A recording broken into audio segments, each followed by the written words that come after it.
Halo semuanya, kembali lagi di Budi Movie. Salah satu film yang bercerita tentang seorang perempuan dan bekerja sebagai pembantu di rumah angker tengah hutan adalah Devil in the Lake tahun 2022. Lalu bagaimanakah kisah dari film horor kali ini? Kita langsung saja simak alur film selengkapnya.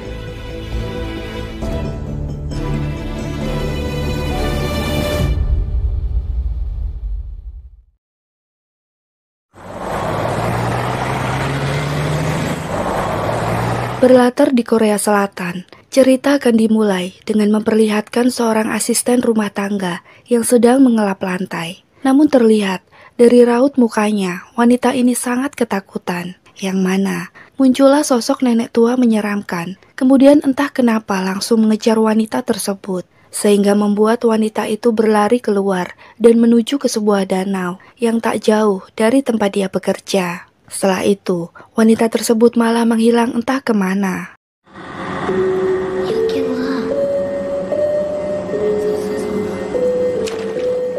Keesokan harinya, terlihat seorang wanita cantik bernama Boyong yang baru saja turun dari sebuah bis dan tepat berhenti di dekat danau. Saat dia berjalan melewati danau tersebut, dia melihat ada beberapa polisi yang dibantu dengan warga sedang mengidentifikasi jasad seorang wanita. Namun Boyong tak ambil pusing atau terpengaruh dengan keadaan ini, sehingga dia tetap saja melanjutkan perjalanannya untuk menuju ke sebuah rumah di ujung hutan.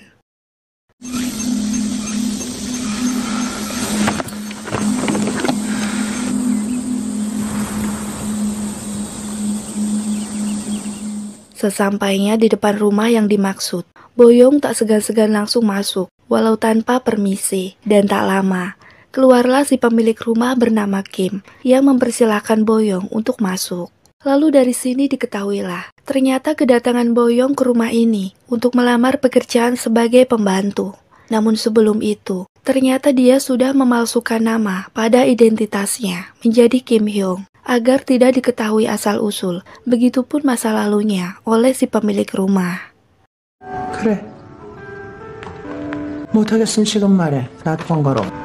최선을 다해보겠습니다. Tugas Boyong sebenarnya tidak terlalu sulit, yaitu hanya merawat seorang wanita tua bernama Nenek Wang. Kim pun berpesan di sana agar rumah ini tidak dimasuki oleh anak-anak, supaya Nyonya Wang bisa lebih leluasa untuk beristirahat. Sedangkan Nyonya Kim sendiri akan datang seminggu sekali untuk menjenguk bibinya itu. 혹시 알아?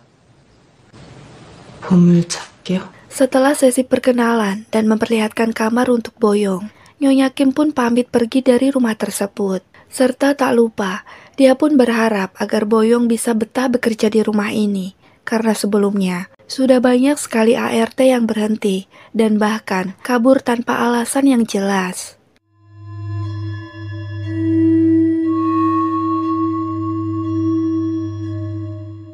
Dan ternyata, terlihat Boyong sudah membawa anaknya secara diam-diam di dalam koper. Namun betapa terkejutnya dia saat melihat putrinya itu sudah keluar dan hilang entah kemana. Beruntung setelah lama mencari, Boyong akhirnya bisa menemukan anaknya yang bernama Jeong itu dan menyuruhnya untuk tetap bersembunyi. Karena jika ketahuan, Boyong pastinya akan langsung dipecat oleh Nyonya Kim.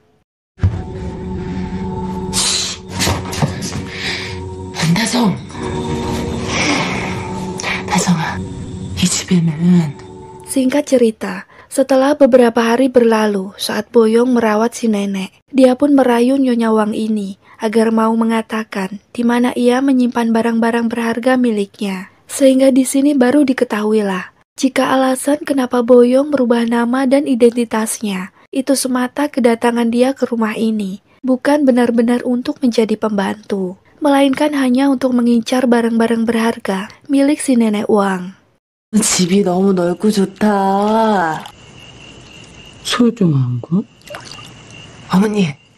Tetapi karena nenek Wang ini sedang atau memiliki sedikit gangguan jiwa alias kurang normal, dia pun bertingkah sama seperti ODGJ konvensional pada umumnya, yaitu dengan tidak menjawab atau mengatakan yang Boyong harapkan, dan malah justru mengalihkan topik pembicaraan. Tak lama, Kejadian mistis pun dimulai, di mana sehelai wallpaper di dinding kamar nenek Wang ini terkelupas dengan sendirinya. Sehingga membuat Boyong yang penasaran dan mencoba untuk memperbaikinya. Namun tiba-tiba, 누구 데려온 거야? oleh karena hal tersebut, nenek Wang pun bertanya kepada Boyong, apakah dia sudah membawa orang lain ke rumah ini. Jika hal tersebut benar, maka Boyong harus menyembunyikannya dengan baik, agar tidak ada orang lain yang tahu. Tetapi Boyong saat itu memilih untuk diam dan berpura-pura supaya apa yang ia lakukan tidak menimbulkan kecurigaan.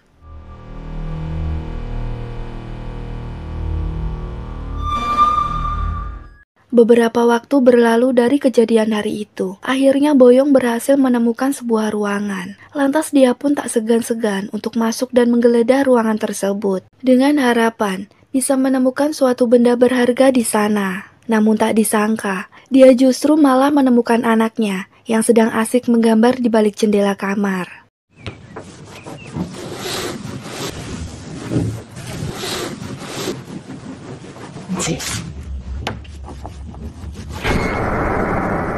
Di waktu bersamaan, terdengarlah suara telepon dari Nyonya Kim yang memintanya untuk menuliskan beberapa instruksi untuk Nenek Wang, sekaligus melarangnya untuk jangan mendekati danau. Dan karena telepon tersebut, perhatian Boyong pun kini teralihkan, yang membuat Jeong anaknya dengan leluasa bisa keluar rumah. Lalu secara mengejutkan, Boyong melihat sesuatu tenggelam di danau itu. Dia pun mengira jika itu adalah Jeong, sehingga dengan tergesa-gesa, dia langsung berlari menuju danau tersebut, tetapi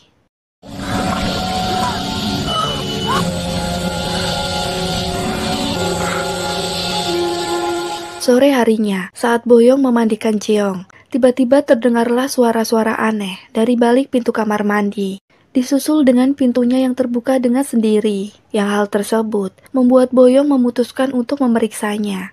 Lalu tiba-tiba ternyata tidak ada siapa-siapa di sana, entah karena angin atau tikus yang numpang lewat. Tetapi hal tersebut tidak membuat Boyong berhenti penasaran. Lantas dia pun memilih untuk mengecek keluar rumah tanpa peduli dengan Jeong.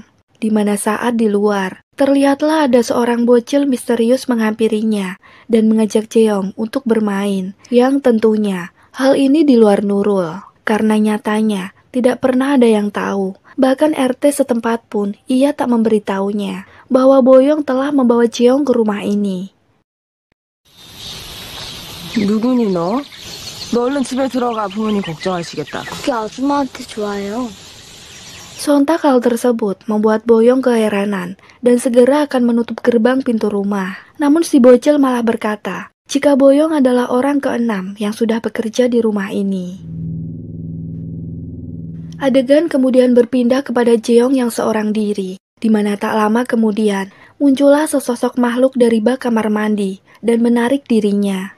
Sehingga Boyong yang kembali pun dibuat kebingungan ketika melihat Jeong sudah tak ada di sana. Pada saat dia mencari, Boyong juga tak berhenti dikejutkan tatkala ia melihat di bawah pintu kamar Nenek Wang muncul sebuah tangan yang berlumuran dengan darah. Kemudian tak lama, terdengarlah suara Nenek Wang yang berbicara sendiri dalam bahasa Cina. Dan ketika dicek,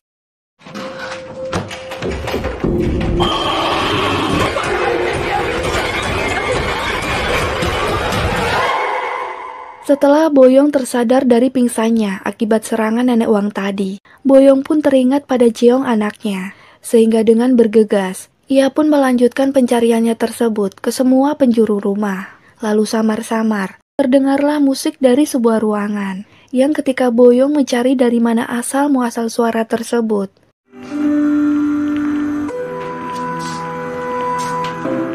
betapa terkejutnya Boyong saat mendapati Nenek Wang ternyata sedang bersama dengan putrinya. Lantas dengan sigap, Boyong pun merebut Jeong dari tangan Nenek Wang. Tetapi lagi-lagi hal aneh terjadi, di mana Jeong justru malah memilih untuk bersama Nenek Wang. Dari sini terungkaplah bahwa selama ini Boyong telah membohongi Nenek Wang, hingga si nenek pun sepertinya marah dan berkata dalam bahasa Cina yang susah dimengerti. Lalu parahnya lagi, si Nenek Wang malah menganggap jika Jeong adalah putrinya. Bahkan sampai-sampai mengajak Jeong bermain petak umpet. Dan hal tersebut tidak Boyong khawatirkan, karena dengan begitu, hitung-hitung sekarang ada pengasuh anaknya. Ia pun akan lebih leluasa untuk mencari barang-barang berharga di rumah ini. 기분 나쁜 부정만 잔뜩 있네. 얘네 도대체 어디다 꽁꽁 숨은 거야? Sudut demi sudut, sudah Boyong telusuri. Walau belum menemukan sesuatu, dia pun tak lantas menyerah begitu saja. Hingga akhirnya, ia menemukan sebuah lembaran mantra yang terselip di bawah ranjang Nenek Wang. Tetapi tiba-tiba, lemari di kamar itu terbuka dengan sendirinya, disusul dengan jatuhnya sebuah boneka dari dalam lemari tersebut.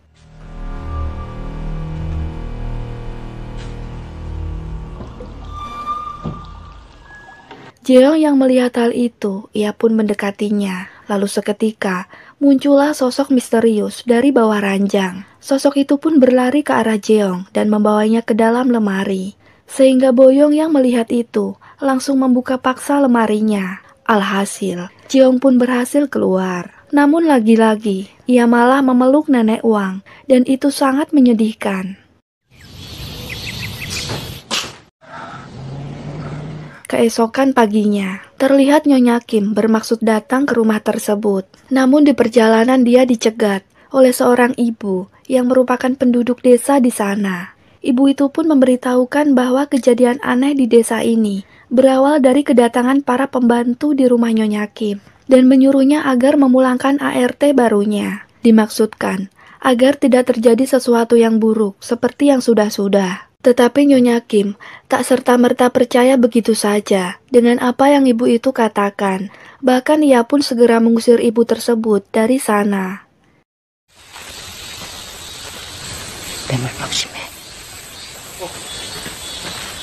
Kembali lagi ke rumah. Setelah mengetahui Nyonya Kim datang, Boyong pun meminta Jeong untuk bersembunyi sebelum ketahuan. Namun tiba-tiba, Nenek Wang datang dan mengagetkan si Boyong dan mencoba merampas kalung yang ia pakai.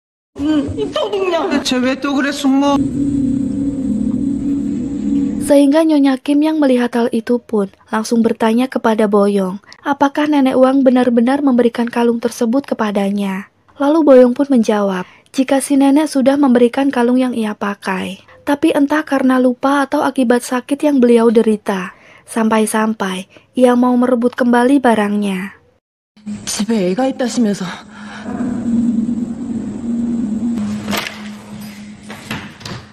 Setelah Nyonya Kim pergi, Boyong yang kesal pun langsung naik ke lantai atas, bermaksud untuk menemui Nenek Wang dan Jeong. Namun sebelum sampai, dia malah menemukan sebuah tulisan pada kaca jendela yang artinya pencuri. Melihat hal tersebut, Boyong pun semakin kesal dibuatnya, sehingga ia langsung memarahi si Nenek Wang yang hampir saja membongkar identitasnya sebagai pencuri. Lalu saking jengkelnya, Boyong lantas memaksa Nenek Wang untuk meminum obat, entah obat apa itu. Tetapi Nenek Wang mencoba untuk menolak, bahkan mencakar tangan Boyong, sehingga di sana mulailah terjadi perkelahian antara keduanya. Namun alhasil bisa dilerai oleh Jeong, sehingga tak terjadi yang tidak diinginkan.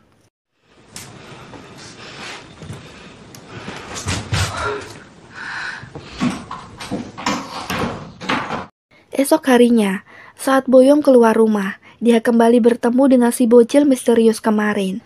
Kemudian tiba-tiba saja si bocil ini berbicara dalam bahasa Cina. Lantas Boyong pun menanyakan arti dari kata-kata tersebut. Dan ternyata, artinya adalah mengingatkan Boyong agar berhati-hati bekerja di sana. Karena nantinya, ia bisa mendapatkan masalah besar. Terlebih rumah ini sudah dimantrai. Si bocil ini juga mengatakan bahwa dulu Nenek Wang mempunyai seorang anak.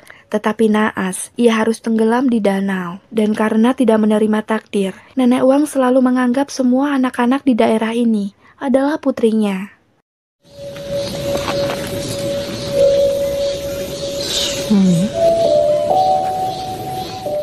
Mendengar hal tersebut, Boyong pun sama seperti Nyonya Kim yang tidak percaya dengan omongan warga sekitar. Kemudian, ia mencoba memasuki gudang dan masih berharap ada sesuatu barang berharga di sana. Namun ketika mencari, ia malah menemukan sebuah artikel berita tentang asal-usul dari danau dekat rumah ini. Selain itu, terdapat pula foto berlian nenek Wang, yang rupanya si nenek ini dulunya adalah seorang jutawan.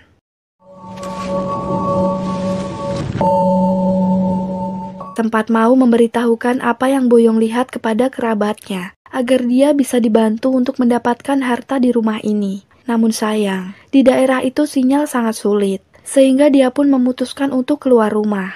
Bahkan tak terasa, dia sudah berjalan mendekati danau. Lalu di sana Boyong tak sengaja bertemu dengan ibu-ibu desa setempat, juga seorang pria tua yang sedang melakukan ritual untuk menenangkan arwah orang-orang yang sudah tiada di danau tersebut. 거기서 뭐해?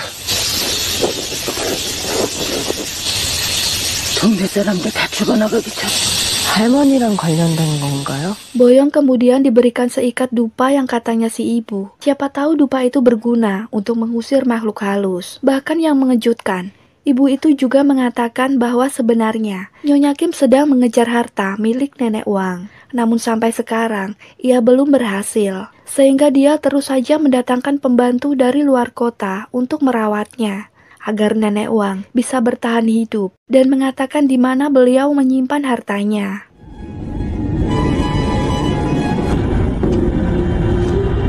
Setelah kejadian barusan, Boyong pun kembali ke rumah dan menemukan Jeong sedang berada di kamar nenek Wang. Namun terlihat Jeong sangat ketakutan, seperti sudah melihat sesuatu dan berlari masuk ke dalam lemari. Yang hal itu membuat Boyong bertanya-tanya sekaligus penasaran dengan apa yang terjadi.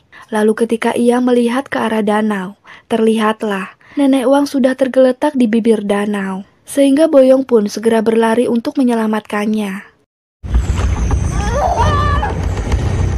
Sial bagi Boyong yang sudah berusaha buat menyadarkan nenek Wang ini. Namun ia tak mau bangun juga. Dan lebih sialnya lagi, di waktu bersamaan, Nyonya Kim pun datang ke rumah itu secara mendadak. Sehingga dengan terpaksa, Boyong membawa nenek Wang yang belum sadarkan diri dan menidurkannya di kasur. Tetapi, Nyonya Kim tiba-tiba saja muncul di depan kamar dan melihat banyak air berceceran di sana. Sehingga dengan terpaksa, Boyong pun mengatakan yang sebenarnya jika nenek Wang ini sudah nakal. Berlari, mengejar tukang cimol, sampai-sampai ia terjebur ke dalam danau. Dan beruntungnya, ia melihatnya, lalu bisa membawanya untuk pulang.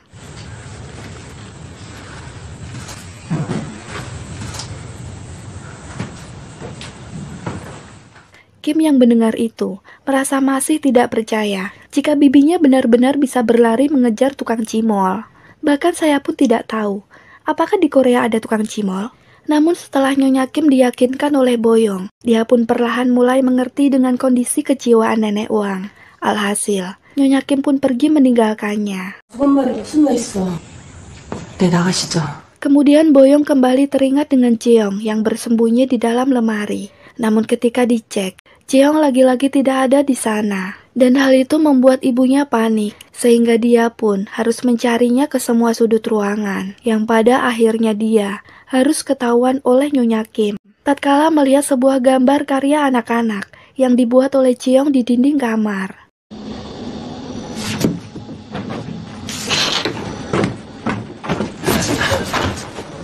Setelah menjelaskan ngalor ngidul dan terpaksa jujur serta mengakui bahwa dia telah salah membawa anaknya, Boyong kemudian meminta bantuan kepada Nyonya Kim untuk mencari Jeong. Tetapi Nyonya Kim malah beranggapan Boyong sudah berhalusinasi karena sedari tadi dia tidak melihat adanya anak-anak di tempat tersebut. Dan daripada kejadian buruk terulang seperti ART sebelumnya, Nyonya Kim pun meminta Boyong agar segera mengemas barang-barangnya dan meninggalkan rumah ini.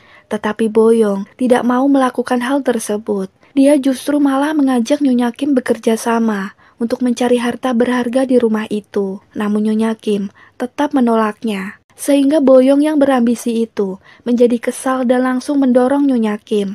Kemudian memukulnya dengan sebuah guci. Setelah itu, Boyong lalu melanjutkan pencarian putrinya, yang mana saat di danau, dia mendengar suatu benda tercebur. Sehingga dia pun nekat masuk ke dalam danau tersebut, karena mengira itu adalah putrinya. Dan setelah lama mencari tidak ketemu, dia lantas memutuskan untuk naik ke daratan. Namun tiba-tiba, Kaki Boyong tersangkut oleh rumput yang menjalar. Lalu tak lama, muncullah iblis penguasa danau tersebut. Tetapi beruntung hal itu terlihat oleh ibu-ibu warga sekitar yang langsung menyelamatkannya.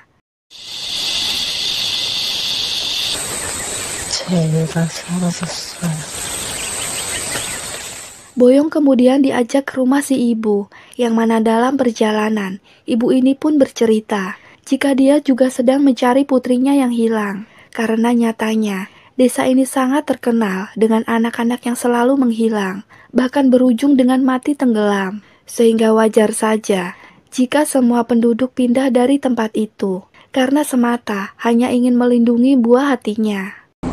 그때 여기서 사람 건지는 거 봤지?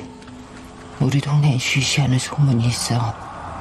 자주 재산을 수살긴. Boyong yang mendengar hal tersebut pun semakin ketakutan karena Jeong sampai sekarang belum diketemukan.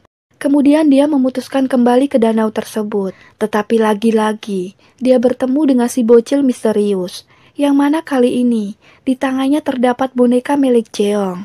Dan Boyong pun menduga jika si bocil ini tahu di mana keberadaan putrinya. Tetapi saat ditanya, si bocil malah mengatakan bahwa dia melihat Jeong selalu bersama nenek Wang, dan jalan satu-satunya agar bisa menemukan Jeong adalah dengan menyingkirkan mantra di rumah nenek Wang.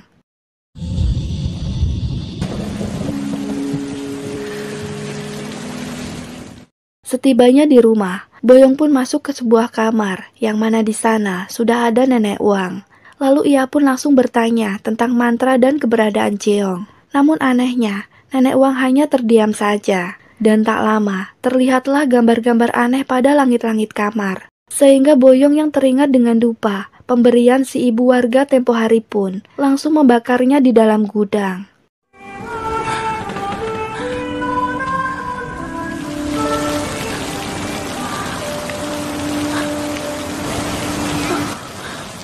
Di sisi lain, nenek Wang kini sudah berada di luar rumah dan berbicara dengan sosok yang bersembunyi di balik pohon. Lalu dengan sekejap, nenek Wang pun menghilang, entah kemana. Menyadari nenek Wang sudah tidak ada, Boyong pun akhirnya kembali mencari Jeong. Lalu kejadian aneh pun terjadi, di mana sekarang di kamar nenek Wang sudah dipenuhi dengan lilin. Boyong pun membuka lemari yang ada di sana, dan ternyata lemari tersebut merupakan jalan rahasia menuju sebuah berangkas yang diduga berisi berlian milik nenek Wang. Namun ketika dibuka, dia malah melihat Jeong dengan berbagai macam mantra. Boyong yang melihat itu pun segera membawa Jeong keluar, tetapi tiba-tiba saja rumah tersebut mengeluarkan air dari segala arah. Tak lama muncullah Nyonya Kim yang ternyata masih hidup, sehingga daripada Nyonya Kim menghalangi langkah Boyong dan agar perhatiannya teralih, dia pun memberitahukan tentang ruangan rahasia milik nenek Wang. Benar saja, Nyonya Kim memasuki ruangan tersebut, tetapi tiba-tiba Nyonya Kim pun ditarik oleh makhluk tak kasat mata. Sementara itu, Boyong yang terus berlari dan bermaksud kabur dari rumah tersebut dengan menggunakan mobil milik Nyonya Kim harus dihadang oleh nenek Wang yang tiba-tiba saja muncul. Nenek Wang ternyata melarang Boyong pergi ke arah danau karena di sana ada iblis yang sedang mengincar anak-anak dan bisa membuat nyawanya dalam bahaya. Bahkan sekarang sudah muncul di rumahnya. Tetapi Boyong tidak percaya akan hal tersebut, bahkan mengatakan jika dia sudah tahu semua rahasia nenek Wang dari si bocil misterius. Mendengar itu, nenek Wang pun terus meyakinkan Boyong yang karena sejatinya kota ini sudah tidak ada lagi yang namanya anak-anak.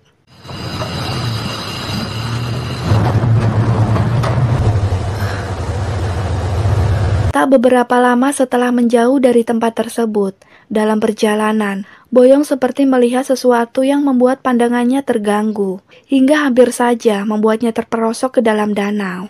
Dan benar saja kata nenek Wang, sosok iblis danau pun muncul di belakang Boyong, yang membuat dia ketakutan dan keluar dari mobil. Lalu tak lama, Jeong pun menghilang di tengah-tengah kabut yang tebal.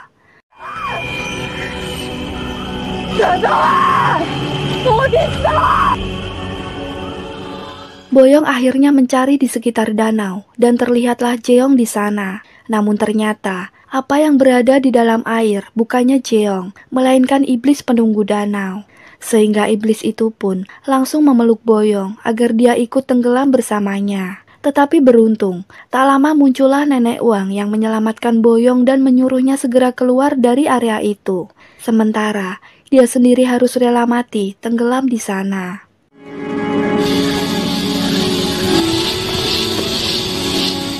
Setelah berhasil keluar dari danau tersebut, Boyong kemudian melihat Jeong yang ternyata berada di tepi danau, dan ia pun langsung memeluknya, sembari menangisi kepergian Nenek Wang.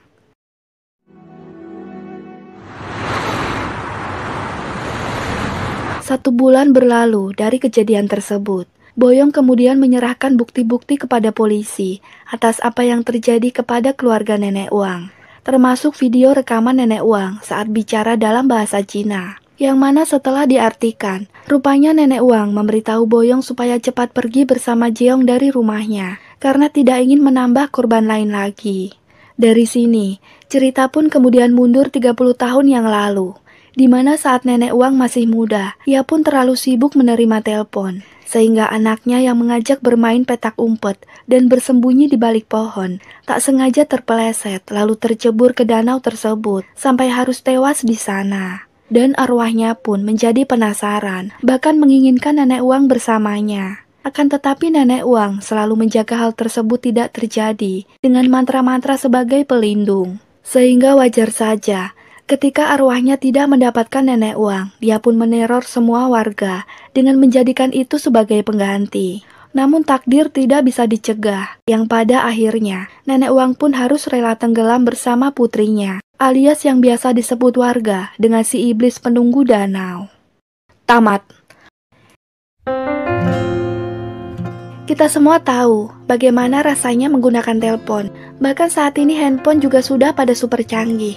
Sangat sulit memang untuk mematikan teknologi di zaman sekarang, tetapi tanpa disadari, hal tersebut menyebabkan kita terganggu. Bahkan menurut survei, anak muda sekarang itu kehilangan 40% waktunya untuk menikmati hidup di luar. Makanya, bijaklah dalam menggunakan handphone agar tidak membuatmu kehilangan momen terbaik bersama keluarga. Karena kebahagiaan yang nyata terkadang tidak datang 2 kali. Dan jangan sampai kita kehilangan waktu terbaiknya. Saya dari Budi Movie undur diri. Sampai bertemu di pembahasan film yang lain. Gracias. Bye-bye.